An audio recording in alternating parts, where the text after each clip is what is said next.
Hi, I'm Chris Lee, and this is Virtually Speaking. Joining me today is Mike Walsh, an authority on disruptive innovation, digital transformation, and new ways of thinking for the past 2 decades. A global nomad, a futurist, and an author of 3 best-selling books, Mike advises some of the world's biggest organizations on reinvention and change in this era of machine intelligence. Mike's views have appeared in a wide variety of international publications, including Inc. magazine, BusinessWeek, Forbes, and the Wall Street Journal. A regular contributor to the Harvard Business Review, his writings explore a wide range of leadership topics, including data-driven decision-making, agile organizations, algorithmic management, and AI ethics. Mike interviews provocative thinkers, innovators, and troublemakers on his own podcast, Between Worlds. His latest book, The Algorithmic Leader, was selected to be given to the world leaders and executive attendees of the Ambrosetti Global Forum in Italy. Futuritainment, Mike's first book released in 2009, predicted how the smartphone would reshape the media and marketing industry, and the imminent rise of social media, digital influencers, and streaming entertainment.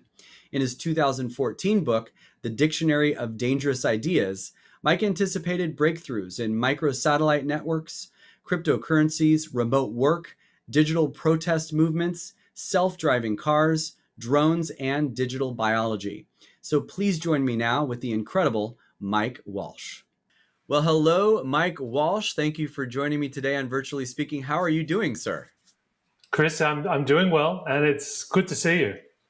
It's great to see you too. Thank you very much. I know that are you in Australia right now? I am. In the middle of all the chaos, I thought it's probably good to get to the furthest place on the map I could find, and so I came back to my home country of Sydney, Australia. Yes, and that is pretty far away from the U.S., but I know you've lived in London a lot recently as well. So you really always kind of lived everywhere on this globe. You've been a world traveler, and you've observed a lot of different cool things. I've sort of had the extremes. For the last decade, I was traveling almost 300 days a year. And, I think even during one period, I was in 3 different countries in one day, which was insane. And to sort of go from that hyper connectivity to really being very stationary has been a really interesting experience. Is everything there kind of starting to feel a little bit more normal? I think so, but it's this weird paradox because your external world can feel very locked down or constrained, but because of even what we're doing now, there's a sense that we're far more connected globally than we've ever been through these new digital platforms and new ways of communicating. So it's sort of been strange to be both physically immobile, but I guess mentally and spiritually hyper-connected. Right. And I think you've said that there is no new normal, but you've also said there's no remote work. That's something you've talked about, which just segues perfectly into what you just said. So tell me a little bit about those two thought ideas of yours. Yeah, the remote work has been one of those things that we've all been talking a lot about because I think it was the first and most obvious indicator of how our life and world has changed. But actually, all the troubles we've had on using Zoom or WebEx or Teams and the challenges with family interruptions, this is really just the tip of the iceberg. Because I don't actually believe in remote work. I just believe in work. And I think what we're going to discover, even when we can go back to the office and when we can start meeting up in person, is that what's really changed is not where we're working, it's how we're working and how we think about work. And those changes are really just beginning. And the biggest changes we're going to see are not what happened last year. It's what's going to happen in the next 18 months to 2 years. And what are those changes you're talking about? I mean, what is it that you think is really most exciting or most transformative or most important for us to all, think about, have on our radar and take advantage of? Well, it's a good time to be having these sort of thoughts. It's funny, we always love to think about the future in January. I mean, this is sort of the time when we write New Year's resolutions and we think about the future, and people love hiring futurists to give talks. But actually, I think what we've really learned is that we need a whole new paradigm about thinking about work and what we do. Last year 2020 was all about survival. In fact, I talk a lot about the fact that there's no more digital disruption because, everything we called digital disruption last year was just a plan for staying in business. But now is a really good time, I think, to be now questioning, well, now that we've managed to survive, what have we learned that will shape our path for what the next 5 to 10 years are going to look like? What does it really mean to be an organization in a time where we have more automation and artificial intelligence? What does it now mean for us as leaders about how we need to change and upgrade our skills? And I think the biggest question that we all need to now ask is, well, now that we're in an age of smart machines, what is now possible that wasn't possible before? And the people that find the best answers to that question are the ones that are going to really dominate the next century. And does that have a lot to do with AI and data and how we, come to terms or learn from those tools and really take advantage of the data we may already have or the data we have access to now? Absolutely. And I think sometimes it's easy to miss just how crazy an idea it is that, at the heart of our organizations are systems and machines that are capable of making decisions on our behalf. Because, in many ways, and I'm sure you remember this, in the early days of the digital boom, like 20 years ago, we already had websites, we started building smart devices. But what's really changed now is not that we're on digital channels or that you can buy things from Amazon or you can get your groceries delivered online. What's really changed at the heart of all our organizations is the power of data and the power of automated systems to really do a lot of the things that human beings used to do. And that allows us to kind of totally reconceive industries. If you were going to start from scratch today and you were going to design a healthcare provider or an insurance company or a retailer or even something in sort of, a restaurant, you would do things very differently now, right, if you actually had that knowledge.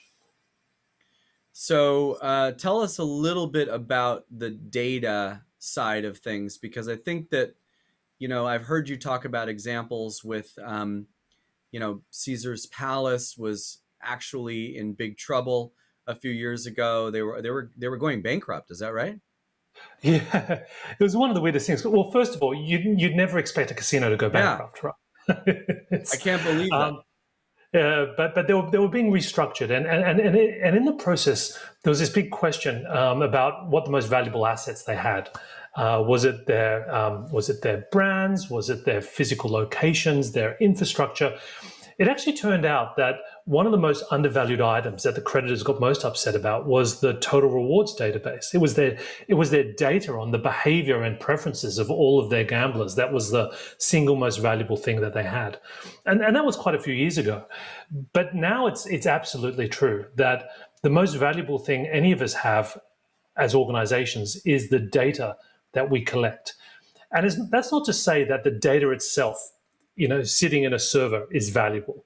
It's what we do with that data. It's our ability to then use learning algorithms to then customize our offers, the way we can personalize services, the way we can design platforms that are continuously learning from interactions. So the idea of really becoming a true learning organization is another way of saying, how do we really become AI powered?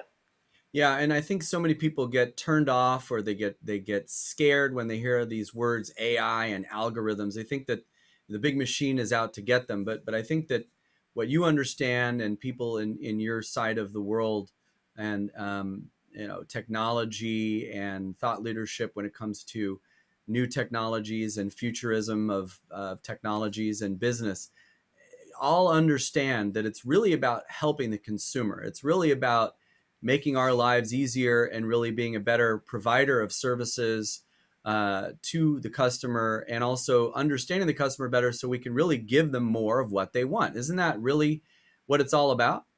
Absolutely. I've been writing a bit for the Harvard Business Review, and one of the articles I wrote recently was called AI should, lead us to reimagine everything we do. And I interviewed Harit Talwar, who's the head of Goldman Sachs' consumer division. He launched Marcus, which was their consumer digital bank. And this was crazy because Goldman Sachs normally serves billionaires and huge corporations on Wall Street. So the idea that they launched a digital consumer bank really shows you that we're in an age where technology allows us to move into entirely new markets. But one thing he said to me really struck with me. He said, look, please don't call us a technology company. We're not a technology company. We're a company that's focused on solving consumer problems. Okay. And that extreme consumer centricity, whether it's Marcus or Amazon, is a really consistent trait that you find of these even very technological companies. The ones that succeed drive all of their efforts, their thinking, their innovation, their genius towards creating better experiences for human beings. Right. So one of the simplest ways that I think of, explaining this to myself or others is the Instagram idea. In other words, everybody's been on Instagram at this point, but don't you? I hope, or maybe it's not a good thing, but I really actually enjoy it, even though I know, like, I don't really love Facebook, and I really do like LinkedIn, but I feel like you like the filters, don't you? It's all those filters you use in your stories. I like the fact that it shows me things and it shows me that it knows me. It shows me things that are in line with how I think and what I want to know and what I'm interested in. And even the ads, to me, are the best ads I've ever gotten online of stuff that I would want to buy, because the ads on YouTube or the ads here or there, they don't really, speak to me or really reach out to me. But in Instagram, for some reason, the ads in there of the products that are popping in between everybody else's, posts are absolutely amazing. The clothing I want to buy, the technology. So Instagram has figured out how to create that feed with the algorithm, whatever.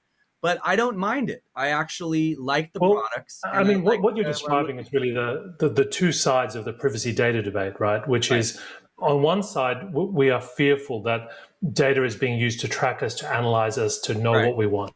And on the other side, we're terrified that these systems are not good enough at knowing exactly what we want, and they're going to waste our time.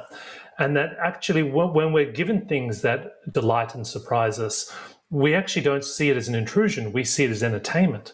And you mentioned Instagram. Arguably, even more powerful than Instagram has been TikTok. TikTok's great success is their ability to design an algorithm that will show you something continuously that will keep you so engaged you don't want to stop looking at it. Right. And yeah, this has some consequences for psychology and human behavior. But it does show you the power of when you can take a technology platform and an infrastructure and combine it with psychology and insight into human behavior and a great business model. This is the building blocks of 21st century entertainment. Yeah, and obviously that movie, the documentary this year that came out that everybody's talking about, The Social Dilemma, it touches on all of this stuff we're talking about with TikTok. Where certainly a guy like me doesn't probably need to spend any time on TikTok, but certainly business. But LinkedIn, on the other hand, is a place, for me and I think my customers, because I think that it's a gathering of people who are like-minded, who are interested in improving and also learning about things that can affect them positively, personally, but also in business. And that's what speakers are all about. That's what you're all about. And that's what I'm all about. And everybody who I book for my customers is all about. So if you spend time on LinkedIn, you're really looking at a lot of content that is probably not as targeted as it would have been by Instagram, but definitely all somewhat in the realm of things that I'm probably going to be interested in. But I think LinkedIn does it just based on who you're following, right? They don't throw new ones in there that you aren't following. Isn't that kind of the difference? Yeah, but I mean, I think if you step back and look at this, this is all about networks, and whether you're a professional or you're, even a kid or an influencer, this is what we've seen in the last 10 years is the power of people's interconnection, and that being a really useful filter for discovering information and Right. discovering content. One of the biggest stories you're going to see in the next couple of years is something your kids already know about. And this is something I always tell people, is that if you really want to understand the future, stop listening to other adults. Look at what your kids are doing, particularly young kids, because these are literally people who are going to be living in the future. And the one thing kids know that parents haven't figured out is Roblox. Roblox is like the next version of Minecraft. And it's a bit like if Minecraft was Lego in a digital age, Roblox is, well, what if we combined Minecraft with social gaming and Bitcoin? So it's basically an entire ecosystem where kids can actually build games for other kids. And some of these people are earning millions of dollars a year being game creators. But it shows you the power of unstructured play. And it's really preparing a new generation to understand programming and to understanding building applications in an entirely virtual world. That's amazing, and you're right. I've heard a little bit of some of that, and I even have a very special nephew who is, I think, doing some of that, building some games. So that's exciting. That there's a lot of money to be made in it, of course.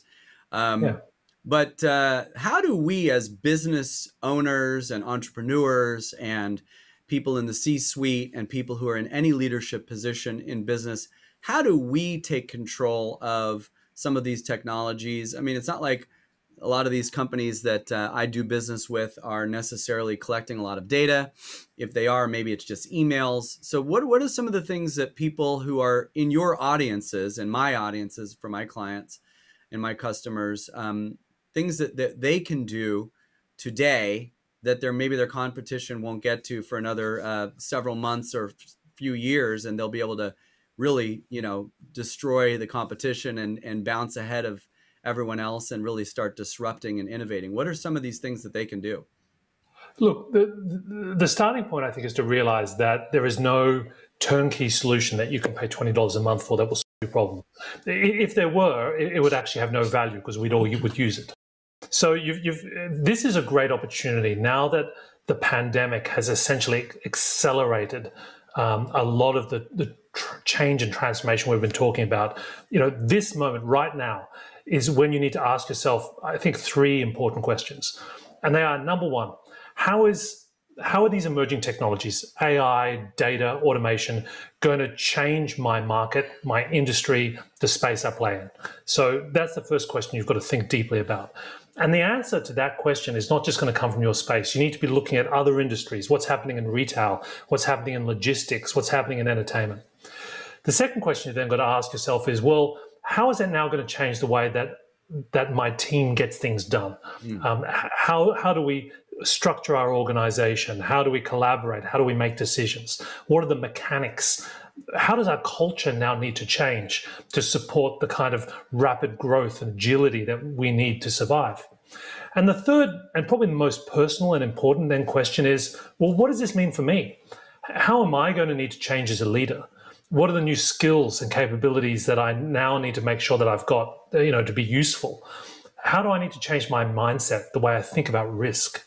And if you can really spend some time thinking about those three questions, it doesn't matter if you're a dry cleaner or a Fortune 50 company. Those three questions, I think, are the starting point to understanding how you can make a bigger impact in your space. Yeah. And you talk about a lot of that in your latest book, The Algorithmic Leader, right?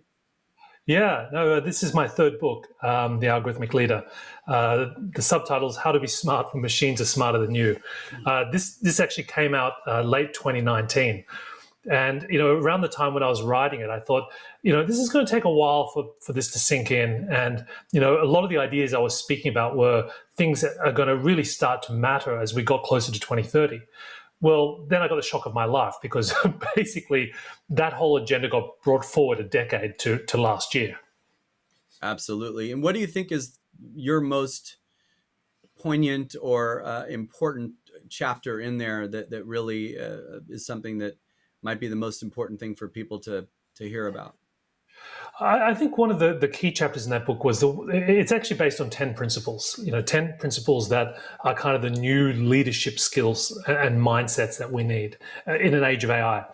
And one of them was, don't work, design work. I think for the longest time we've had this idea that to succeed we need to, we need to show up early, we need to work hard at our tasks, we need to stay longer than everyone else and be the last to leave the office. It was sort of the era where you can imagine you had Steve Ballmer on the stage at Windows 95 yelling at people like a football coach to sell more. Yeah. But you look at Microsoft today, they're a success not because of that level of enthusiasm and passion, but because they're smarter. Satya Nadella is the opposite to Steve Ballmer. And that's because a big part of what we now need to do as leaders or in any organization is not just to do things the same way, but to sit back and go, you know what, should I even be doing this? Should anyone be doing this? Can I design a system or use automation or use technology to actually automate this task? So the best way to not lose your job is to be the one who's trying to destroy it. So if you realize that the most important and valuable thing you do is to spend your time trying to undermine your own job, then you're actually doing the most valuable thing that any human being can do. And that's very difficult to do because, the one thing that we can't do is really look at our own industry and be so disruptive because we always know why it's not going to work. Oh, well, that would never work in this industry, but really to step outside maybe and take a look as a third party in at your industry and your customers and say, how can we change this? And you've also said something that reminds me of, which is that robots are not coming for our jobs, but they're coming to change them. And again, back to that theme of helping us, right? Yeah, and it's to realize that there are a lot of professions where we've been very defensive and we're worried about the encroachment of technology. But actually, if you look at human history, humans have always evolved with our tools. In fact, it's our ability to design better tools that has allowed us, to advance as a civilization. And we've always managed to stay one step ahead. And I don't see AI or robots as anything other than more sophisticated tools. There was a comment made a little while ago that we don't need to train any more radiologists, because machine learning can identify tumors in an X-ray better than a human can. Right. Well, you know what? That's great. I spoke to a lot of radiologists for my book, and they said we would like nothing better than not spend all day measuring lumps on a screen, because now we can do far more strategic activities that are more interesting. And you find that in many professions that what we think of as work was just the way things used to be done. One of the other people I interviewed was an astrophysicist, and he was very interested in finding exoplanets, which are planets that are like Earth and other solar systems. This was something you used to have to do manually. So he actually worked with Google to train an AI to basically find exoplanets in the telescope data. And this was one of the first examples of using a machine to do what an astronomer used to do. But that's the future. We're not going to find planets with our eyes. We're going to use it using code. It's kind of maybe, for lack of a better term, having computers and robots and technology and AI do the busy work for us so we can be creative, right? Yeah, creative, strategic, and importantly, human. And I think that's something that people really miss, is that automation is an opportunity for us to actually then focus on building better experiences at a human level. Starbucks is working on a program now called Deep Brew, which is a whole system of technologies and platforms to automate more of the running of a coffee shop. But the idea is that they're doing this so that the team members at Starbucks can spend more time on the human interactions, rather than just keeping the wheels in motion. Getting the order right, selling product. Yeah. Well, actually, they're using voice recognition so that, and I'm sure many of your listeners have got very complex and intricate and Baroque ways of ordering their venti lattes, right? But in the very near future, the Starbucks machine will actually have voice recognition. So as you're talking to the barista and annoying everyone in the line behind you, the machine's actually listening to you and it's actually preparing your order as you speak. So by the time you finish, it's actually already done. So This allows us to then create more interesting experiences because we've automated more of the, as you say, the busy work. Wow, that's great. So the Tomorrowist, is that a newsletter that you publish every month that we can look out for somewhere? I forget where it is. Yeah, no, it's a weekly newsletter. I You publish it on emailed me. LinkedIn. Oh, yeah, Yeah, LinkedIn. you can Okay, that's subscribe right. on my website, mike-walsh.com, or you can subscribe on LinkedIn as well, because as you say, that's where we all are these days. Yeah, And I also do a podcast like you called Between Worlds, where yeah. I go and interview scientists and entrepreneurs and thinkers. And I think, this has been a big part of my research in the last 10 years, is that people often ask me, where do you get your ideas from? And it's, it's really from two places. I used to spend a lot of time traveling, and I will again, Yeah. going to different markets, seeing what's happening in different countries. But then I actually would find the people doing those, interesting activities, the research, and I would really spend a lot of time talking to them to get their insights, and then looking at how they compare with other things that were going on in other industries. Yeah. And were there any people who you've talked to in the last month or two, or maybe 3 months, last quarter of 2020, who said something that shocked you? Because I know you know so much about technology and what's coming, and what 2021 and 22 is going to look like. But what are a couple of things that you heard that shocked you? Because I know that's going to be really shocking to the rest of us. Yeah, no, I've interviewed a bunch of interesting people recently. Everyone from big organizations to startups to people working in biotech, and the kind of consensus is really on two things.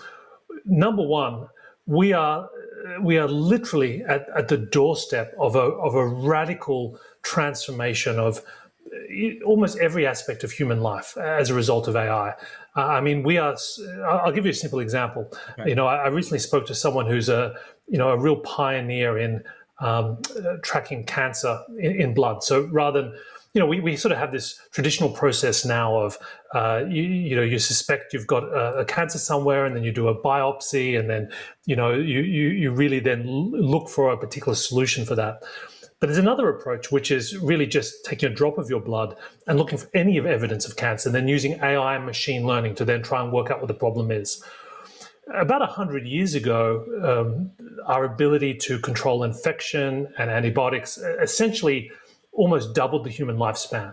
And you think about that, like in a period of about 10 years, suddenly everyone could live twice as long.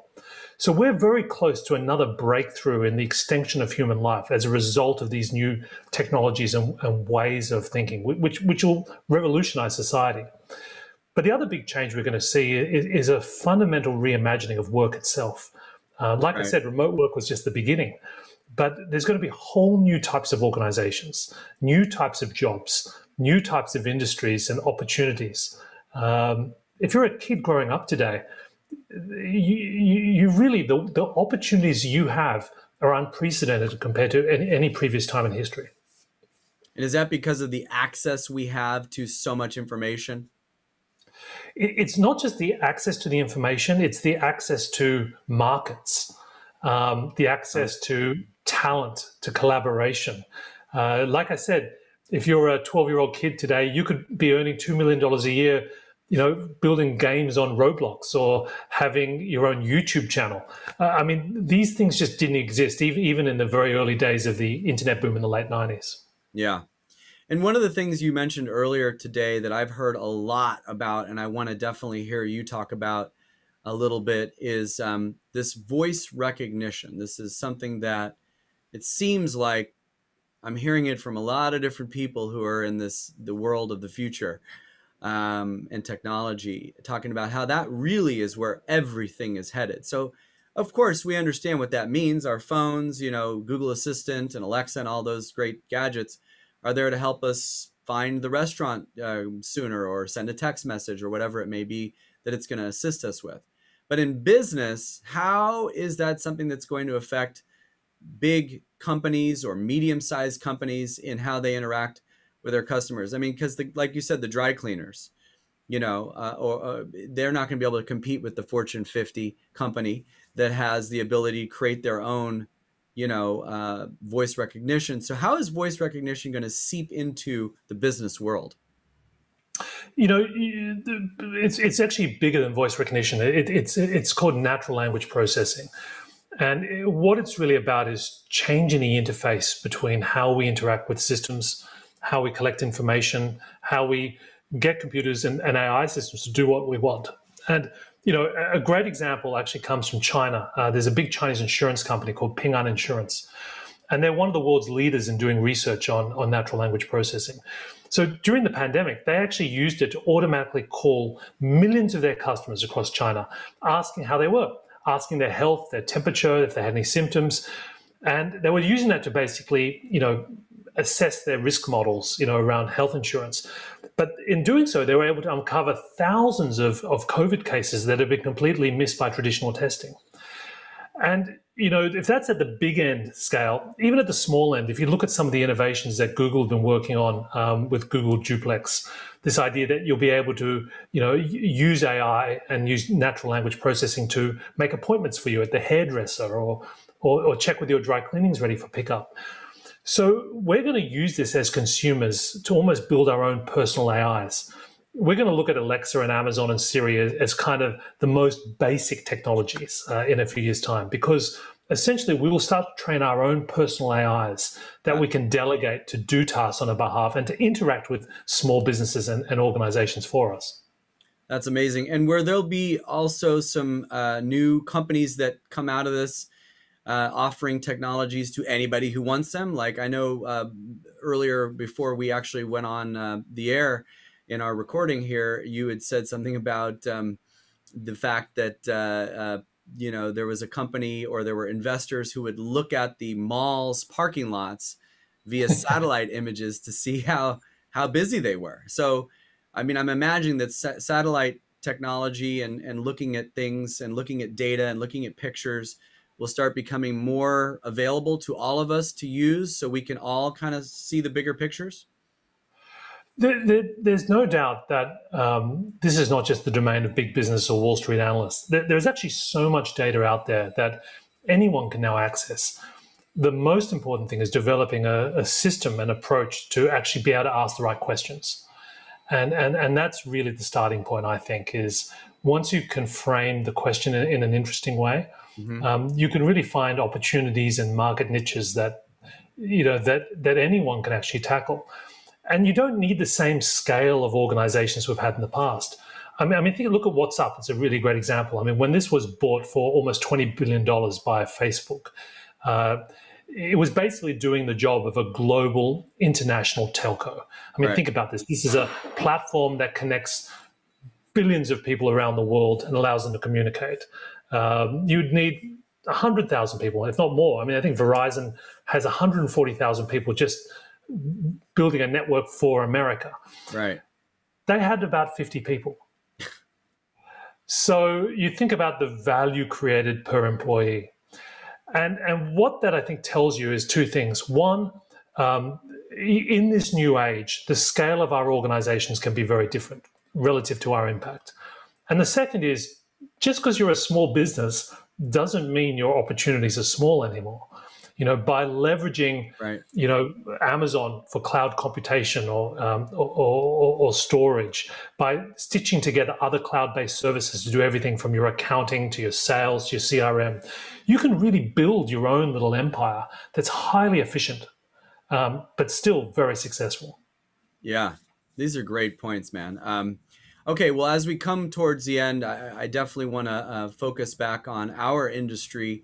I know that the meeting professional customers that I work with are all very eager to find out what they're going to do, how they're going to do it, how the meetings are going to look. Is it virtual? Is it hybrid? Is it forever going to be hybrid?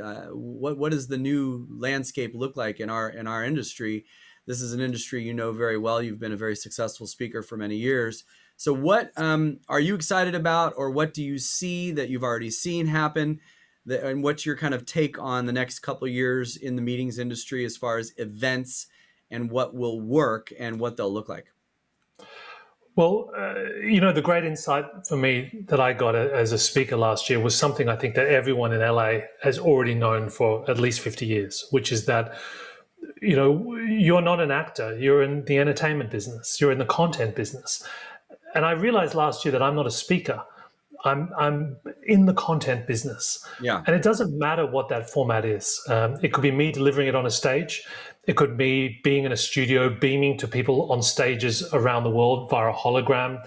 It could be talking to you now from your screen. Hmm. In fact, I was shocked when I gave a virtual speech recently, and I think it was there was 70,000 people watching it. It was a huge global event. Most of the people were actually sending in screenshots. They were sitting on their couch watching on their big 50-inch TV. So we're going to find entirely new formats in the next 18 months. But I think the thing to remember is that this is all about content.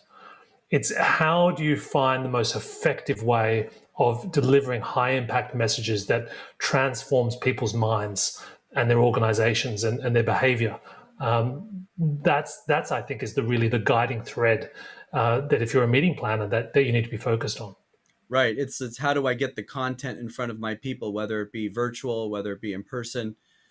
Yeah. So there's a lot of new tools that haven't even come out yet, I'm sure, that will make Zoom look like yesterday's news, maybe, or Oculus will be something that we start to have a feeling for, wearing glasses that we can see things through that are maybe virtual. Do you have any opinions on virtual reality or XR or AR? Yeah, no, I've been looking into this, and I think it all depends on the kind of outcome you're trying to achieve. Hmm. If your intervention method is a discussion with 10 people, then something like virtual reality can be very effective because you can basically have that sense of presence for a conversation. Hmm. If you're doing something that's more broadcast, you're trying to create a 20-minute inspirational message that you're trying to reach lots of people with, then it can potentially be distracting, putting people in a virtual environment. So in the end, it's really what kind of change are you trying to achieve? What kind of emotions you're trying to stimulate? And what kind of messages, do you need to communicate? And that'll help you pick the right kind of medium to choose. Yeah, that's great. Well, Mike, this has been absolutely awesome. And I feel like even though we've talked for, the amount of time we usually talk for on this show, about 40 minutes or so, that we only scratched the surface of the things that you can go into and the things that you're an expert in and a thought leader that so many people look to for guidance. And so thank you for giving us so much insight. And I think such a great speaker to have as the first speaker of 2021 to talk about setting the tone for the new year. Chris, if I could just say one last thing, I think this is such an important time for all of us and anyone in this industry. Because if you look back 100 years, the last time we had a kind of a crisis like this, it really set the stage for a complete reimagining of that society. The changes in economics and culture and politics, they all were set off from that original event. So I think now in 2021, we have a similar opportunity to really create a whole new agenda for change. And this is a great time to be thinking about it. Yeah, and it's the silver lining certainly is that a lot of new technologies have been introduced to people. People have embraced a lot of new technologies they never would have. And also people not only looked inward with their companies, but also personally, like, how am I looking at my life? How am I eating? How am I exercising? How is my company being efficient? People are working at home now. How do we make that more efficient? How do we connect with our customers better? It was almost like a reset was forced upon all of us personally and professionally. And I welcome that. I think you're right on. So, man, great. Thank you so much. I really appreciate you. You've always been amazing and amazing to work with and amazing to talk to. So have a wonderful year, and I will look forward to seeing you again soon, sir. Thanks, Chris. It's been a pleasure. Take care.